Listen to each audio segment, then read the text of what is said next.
Good afternoon, and thank you, and wow, I am so privileged and so honored to be sharing this afternoon with all of you and these incredibly amazing women that are being honored today. I'd like to extend my congratulations to each one of you, Octavia, Michelle, Kelly, Patty, and all 50 women that have been included in the Impact Report. Your achievements not just inspire me, but also so many others to work harder, to be better, and to make a dent wherever we can. So I'm very, very proud to be standing alongside of you. So in life, you know, there are moments when you stop and ask yourself, how did I get here? Like, why am I standing here? Well, this is definitely one of those moments for me. And I find myself going back to the beginning, back to my roots. I was born to incredible parents. Amazing parents who served as doctors in the Indian Army. I was the firstborn, and as far back as I can remember, I made my parents very proud and happy 99% of the time. Okay, slight exaggerations of personal achievements are allowed from time to time, don't you think? My brother was born a few years later, and even then, nothing changed for me. We were both given equal opportunities, and I want to emphasize this. I want to really emphasize this for you because I don't think a lot of people might understand that being equal might seem very normal. But where I come from, India, and a lot of developing countries around the world, more often than not, this is an exception. It's actually a privilege. My first experience of the glaring disparity between boys and girls came at a very, very young age. I grew up in a middle-class family with extremely philanthropic parents who constantly reminded me and my brother how lucky we were and how giving back to those who were less fortunate was not a choice.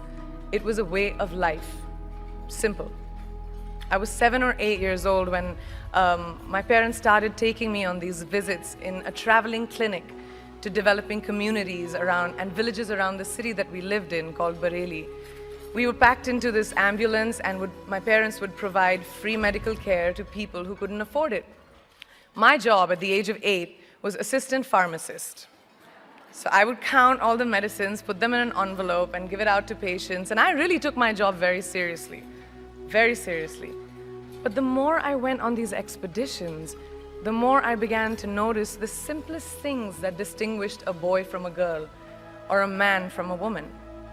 For example, girls were pulled out of school when they hit puberty because they were considered ready for marriage and babies. That's 12 and 13, while boys still enjoyed their childhood.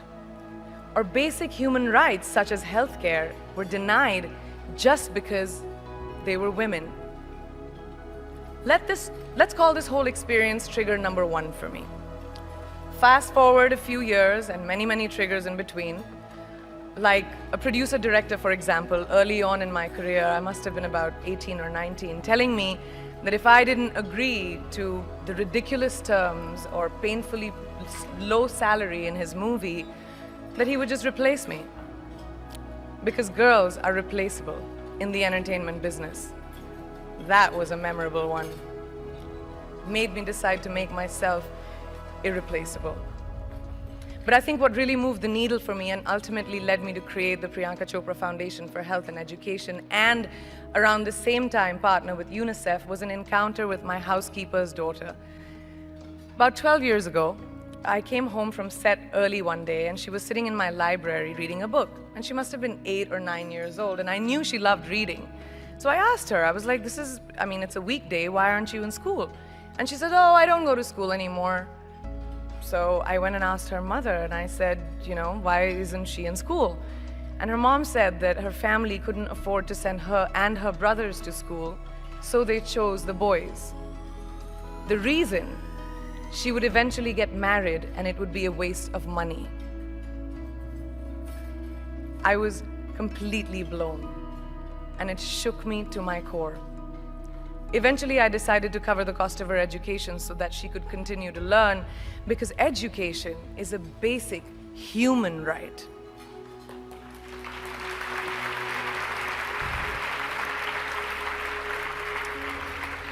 and a huge necessity, especially today. From that point on, I was determined to make a difference in as many children's lives as I could, in whatever big or small way that I could contribute. There's a really, really beautiful quote that I read recently, and I think it's absolutely appropriate to explain what I'm trying to say today. The hand that rocks the cradle, the procreator, the mother of tomorrow, a woman shapes the destiny of civilization.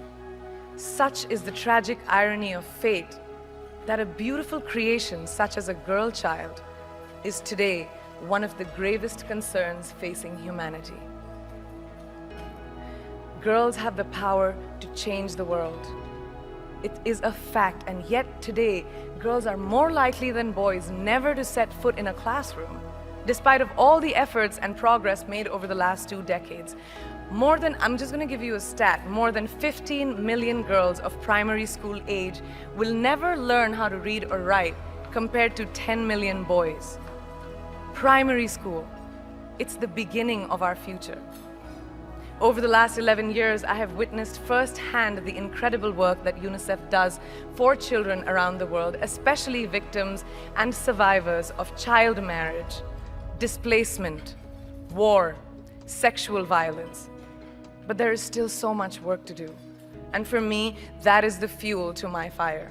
The reason I'm so committed to this cause, and that is where my passion stems from, because I know that a girl's education not just empowers families, but communities and economies. A result of her education, we all do better. It's just as simple as that. As entertainers and influencers sitting in this room, I feel that it's our social responsibility to be a voice for the voiceless, which is why I applaud each and every woman in this room for being such a badass.